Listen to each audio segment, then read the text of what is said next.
Galeria figur stalowych jest unikatowa na świecie. Dzięki swoim rzeźbom naturalnej wielkości wykonanym z odzyskanego złomu. Pomysł na ten projekt narodził się w Polsce, w skupie złomu przy Czołgu w Pruszkowie, niedaleko Warszawy.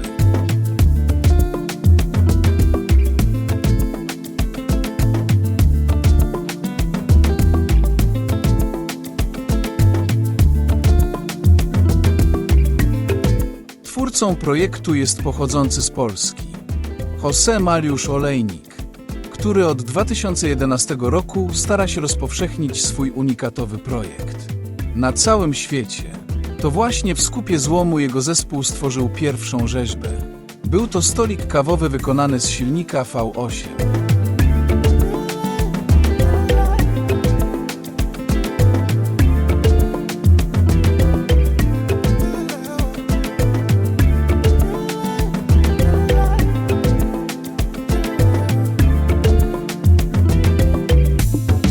Pomysł zrodził się w reakcji na kryzys na rynku złomu, który wówczas gwałtownie spadł.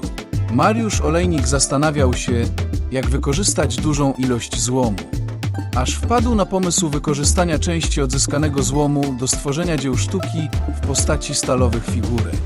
Inspiracją były wspomnienia i marzenia połączone z pasją do świata motoryzacji.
Dziękuję bardzo za oglądanie.